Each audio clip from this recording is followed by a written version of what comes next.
왜 그렇다면 왜 성경의 한 구절인데 내가 조금 인용을 해어 봤습니다. 육신을 위해 이 육신은 죽은 것을 먹어요. 산 것을 못 먹습니다. 산 것을 먹어도 내 그 오작육부 안에 들어가면 죽어요. 재밌는 소리가 하나 나는데 중국의 어떤 이가 이 속에 그 소화불량이 걸렸다고 산 것을 먹는다고 하면 낫는다고 해갖고 뱀장어를 똥구멍에 집어넣은 모양이야. 그래서 죽는다고 바동바동 거렸고 그 수술해서 그 뱀장어를 꺼내냈네. 그게 민간요법이라고. 분명히 인간은 살아있는 육신이기 때문에 무엇을 먹어야 돼요? 죽어있는 것을 먹게 되어 있어요.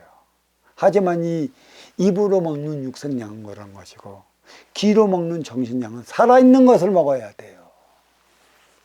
내 앞에 있는 너와 통할 수 있는 그 법을 습득해야 돼요. 빈물질이기 때문에. 죽은 거라는 것은 나한테 소용없는 것이기 때문에 들어도 내가 배척을 해버린다는 얘기죠. 듣기 싫어지는 것이죠. 말은 영이라고 그랬어요. 영과 영이 통하는 것은 살아있는 것을 먹는 것이고 영원불멸한 것을 먹는 것이에요. 이 육을 건사시키기 위해 육생양을 먹는 것은 먹고 육을 건사시키면 모두 어디로 가? 지수 화풍체로 돌아가요.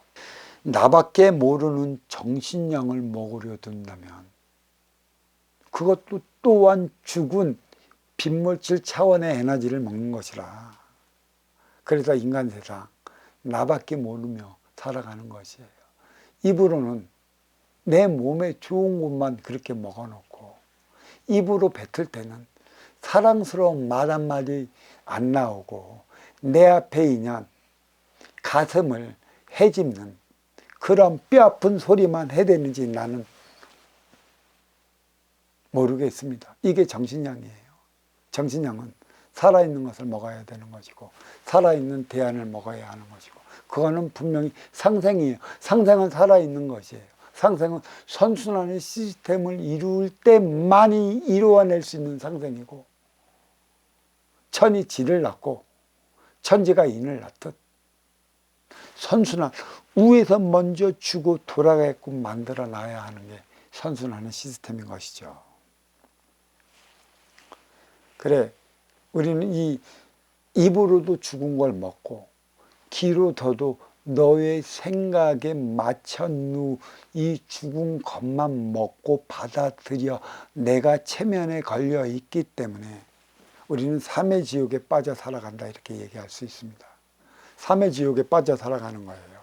그러니까 삼의 지옥에 빠져 살아가면서 우리는 용서 없는 시대, 용서하지 못하는 시대가 되어버렸어요. 자비가 없다는 얘기죠. 요즘에 무슨 일이 생기면 진짜 가차 없이 용서 없이 자비 없이 그 혹독한 대가를 치러야 한다고 여기저기서 아우성이지 않습니까? 죄의 이론을 안다면 그런 소리를 안 해요. 죄를 저지른 자가 있는다면 그 죄로 인해 혹독하게 당하는 이가 있고 그 죄를 유발시키는 자가 있어요. 이 근본은 하나 되는 것이라. 우리의 삶이 팍팍해진 건 바로 여기에 있어. 살아있는 영의 에너지, 그 대안을 우리가 그 정신량을 먹지 못해서 일어나는 일련의 상황이다.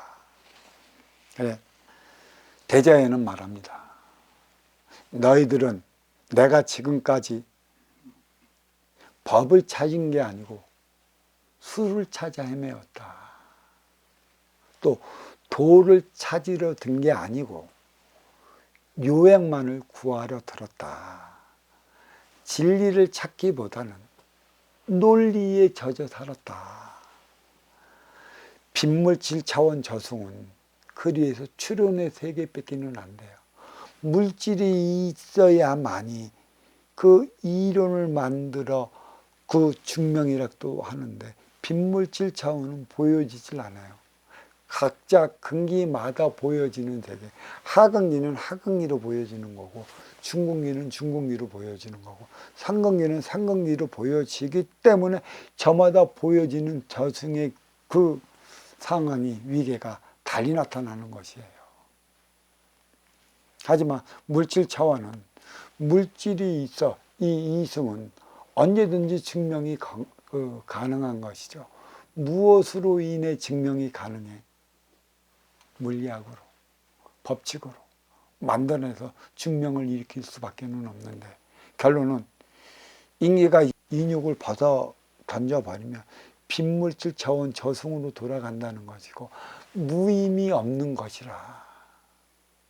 이 저승의 세계, 이 추론적일 수밖에 없고 추상적일 수밖에 없는 저 세상, 어떻게 이야기해서 받아들이게 할 수 있는 것인가?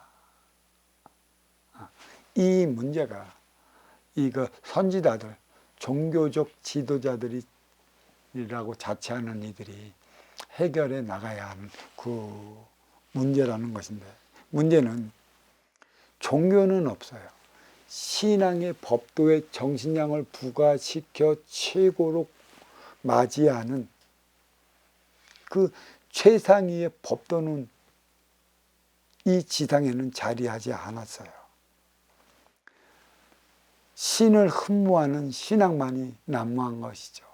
그 신을 흠모하고 자기가 우상하고 숭배하는 그 가르침을 다하는 그 예언자가 해주는 말이 진정한 법인 것 마냥 그 법도에 따라 움직여 살아가고자 하는 게 문제라는 것이죠.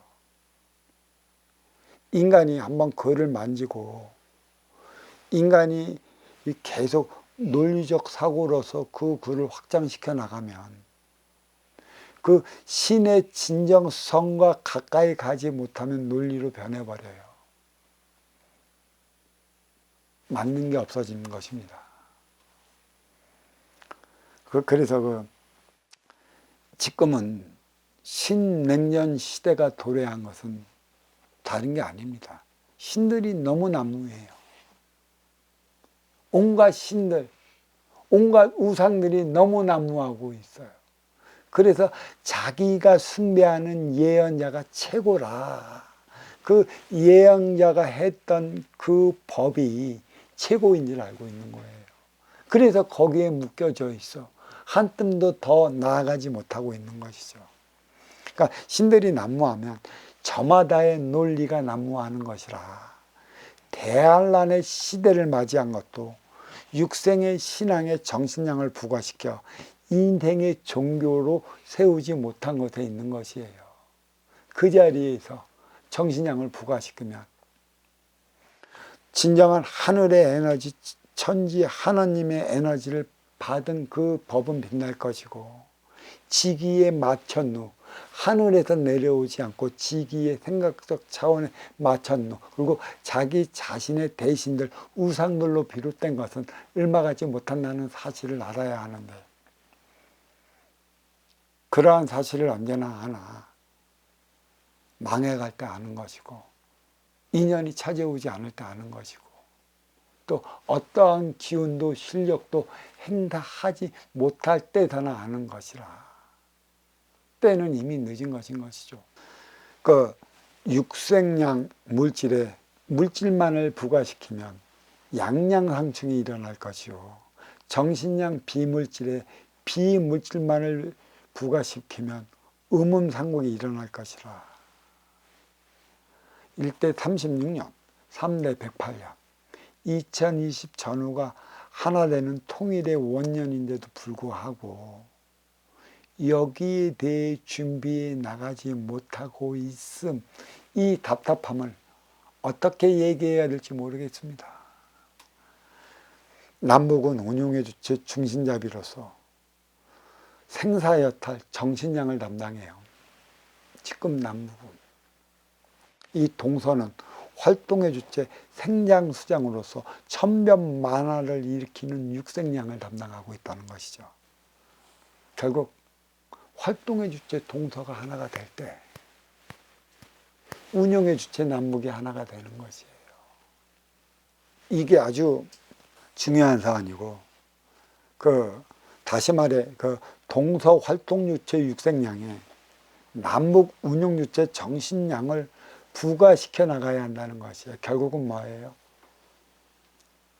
태평양을 통해 갖고 서양의 가지의 육생의 문명이 반도로 들어왔기 때문에 이제는 반도의 정신량을 실어 대륙 횡단 열차를 이용해 순환을 만들어내야 된다는 것이에요. 이 육색량의 정신량이 부과시키면 자연적으로 하나 되어 살아가는 모든 에너지의 질량을 담아낼 수 있습니다. 이게 대륙 횡단 열차, 이보다 중요한 게 없어요. 반드시 부산을 통해 서울로 해서 평양을 통해 저기 압록강을 건너가고 또 하나는 두만강을 건너가고 쌍으로 해서 다시 만나야 되는 이 시스템이 반드시 구축되기 위한 곳에 있고, 진정한 선지라라고 한다면, 진정한 정신적 지도자라고 한다면 뒤에서 이러한 시스템 구축을 완성하기 위해 에너지를 부여해주고 이런 고언을 대통령에게 해줄 수 있어야 되는데 참 그렇습니다. 그래, 정신량이 부지한 관계로 업그레이드 시대 끝을 물고 대환란의 시대는 시작됐어요. 이게 대환란의 시대가 찾아올 것이라 했는데 진짜 찾아왔어. 이게 지옥 같은 삶입니다. 저승에는 지옥 천당 없어요. 이승의 지옥 천당이 있어갖고 그 환영이 저승에 그려지는 것이지, 집착으로 말미암아. 이보다 더한 저승은 어디에 있겠습니까?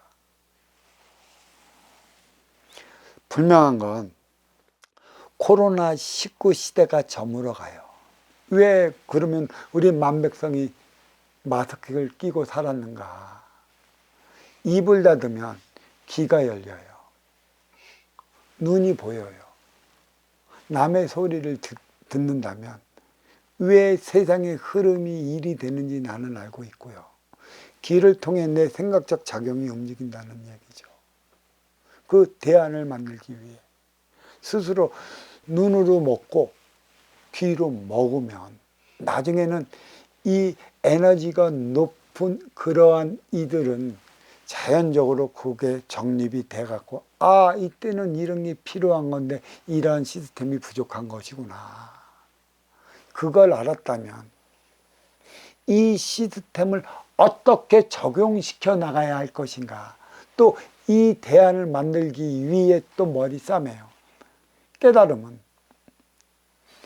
천지 어버이가 누구이신가, 또 그 품으로 어떻게 해야 돌아갈 수 있는가를 깨우친다면 그 깨우친 만큼 돌아가기 위해 그 대안을 만들어내는 거예요. 깨우침이 뭔데요? 깨우침은 편할 것 같습니까? 깨우침은 진짜 깨우친 그 순간부터 바빠요. 어떻게 해야 만백성을 구제해 줄 수 있는가? 왜 이러한 깨우침을 대자연이 나한테 주어줬는가? 그로 인해 나는 생각해 봐야 할 것이, 나는 어떻게 해야 하는가? 내 소임은 무엇인가? 또 그거를 찾기 위해 또 인간은 머리를 싸매야 하는 것이죠. 깨우침이 무엇인지도 모르는 이가 깨우쳤다. 깨우침은 행복하다, 피 안에 언덕으로 건너가 있다, 열반을 한다, 해탈을 한다. 난 도저히 이해가 안 가요. 진짜 깨우쳐 보십시오. 천지 어버이가 원하는 바가 무엇인지 두들거라. 그러면 구할 수 있을 것이라 쉼없이 두들겨요. 어버이 품으로 돌아가야 하지 않겠는가? 만백성 구제는 누가 해준다는 것이에요? 깨우친 자들로 인해 비롯되어지는 것이지. 개똥밭에 굴러도 저승보다 이승이 낫다라는 것은 활동의 주체인 인간으로 살아갈 적에 모든 대안을 만들어낼 수 있는 것이지, 인육을 벗고 저승으로 들어간 영혼들은 운용의 집체라 스스로 직접적으로 할 수 있는 일이 그만큼 없다. 마스크 쓸 때 우리는 그 진정성을 알아야 하는데 마스크를 벗을 때쯤 되니까 아무런 대안도 없으니까 대자연의 그 지진으로 또 한바탕 인간 세상 불안을 떨게 만들어 놨습니다. 이유 없이 일어나는 일은 없어요. 그만한 이유가 분명히 있을 터 찾아내야 하는 것이죠. 누구들이. 정신적 지도자라 자처하는 이들이. 그들이 찾아내지 못하면 그들 밑에 있는 이들이 어떻게 찾아내겠습니까? 찾아내서 대안까지 만들어내 후대에게 물려줘 우리는 떠나가야 하는 것이죠. 자, 이 지루한 본문 이렇게 들어주심에 참으로 감사합니다. 고맙습니다.